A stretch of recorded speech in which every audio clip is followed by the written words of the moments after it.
എഎംഎംഎയിലെ memory card വിവാദത്തിന് പിന്നാലെയുണ്ടായ cyber ആക്രമണങ്ങളിൽ നിയമ നടപടിയുമായി കുക്കു പരമേശ്വരൻ ആരോപണങ്ങളിൽ അന്വേഷണം വേണമെന്ന് ആവശ്യപ്പെട്ട് ഡിജിപിക്ക് പരാതി നൽകി. അതേസമയം കുക്കു പരമേശ്വരനെതിരെ ഒരു വിഭാഗം നടിമാർ ഇന്ന് എഎംഎംഎക്ക് പരാതി നൽകും. ഉഷാ ഹസീന, പൊന്നമ്മ ബാബു, പ്രിയങ്ക, ലക്ഷ്മിപ്രിയ എന്നിവരാണ് പരാതി നൽകുക.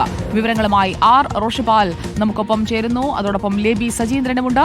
ആദ്യം റോഷിപാലിലേക്ക്. റോഷിപാൽ, കുക്കു പരമേശ്വരൻ മെമ്മറി കാർഡ് ഒളിപ്പിച്ചു വെച്ചിരിക്കുന്നു. ഈ നടിമാരെ 15-20 പേരെ വിളിച്ചു വരുത്തി ഹോട്ടലിൽ വെച്ച് അവരുടെ അനുഭവങ്ങളൊക്കെ റെക്കോർഡ് ചെയ്തതിനു ശേഷം ആ മെമ്മറി കാർഡ് കൈമാറിയിരിക്കുന്നു തുടങ്ങി പലതരത്തിലുള്ള ആരോപണങ്ങളാണ് അവർക്കെതിരെ ഉയർന്നത്. എന്നാൽ ഈ ആരോപണം ഉയർത്തിയ ആരും പോലീസ് പരാതിയിലേക്ക് പോയിട്ടില്ല. പക്ഷേ കുക്കു പരമേശ്വരൻ കൃത്യമായി നിയമ നടപടിയിലേക്ക് കടന്നിരിക്കുകയാണോ? എന്തൊക്കെയാണ് വിവരങ്ങൾ? സുജയ പാർവതി, എഎംഎംഎയുടെ അധ്യക്ഷ പദവിയിലേക്ക് കുക്കു പരമേശ്വരൻ, അതിൻ്റെ ജനറൽ സെക്രട്ടറി പദവിയിലേക്ക് കുക്കു പരമേശ്വരൻ മത്സരിക്കുന്ന ഈ ഘട്ടത്തിലാണ് ഇത്തരം ആരോപണങ്ങൾ ഉയർന്നത്. ആരോപണങ്ങൾ ഉയർന്നതിന് പിന്നാലെ തന്നെ വ്യാപകമായി സൈബർ ആക്രമണവും കുക്കു പരമേശ്വരനെതിരെ ഉണ്ടായി. ഈ നടക്കുന്ന ആരോപണങ്ങൾ, ഉയർന്ന ആരോപണങ്ങൾ, നടക്കുന്ന സൈബർ ആക്രമണം എല്ലാം നുണപ്രചാരണത്തിൻ്റെ ഭാഗമാണെന്ന് കുക്കു പരമേശ്വരൻ പറയുന്നുണ്ട്.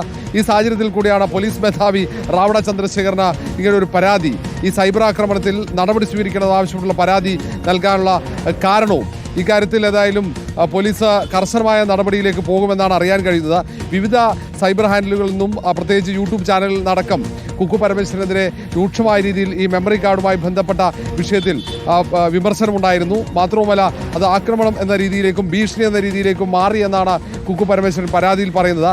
എഎംഎംഎയുടെ ജനറൽ സെക്രട്ടറി പദവിയിലേക്ക് മത്സരിക്കുന്ന സാഹചര്യത്തിലാണ് ഇത്തരത്തിൽ സൈബർ ആക്രമണം നടക്കുന്നത് എന്നും പരാതിയിൽ ചൂണ്ടിക്കാട്ടുന്നുണ്ട്. ഏതായാലും സൈബർ വിഭാഗത്തിലേക്ക് ഈ പരാതി പോലീസ് മേധാവി കൈമാറിയിട്ടുണ്ട്.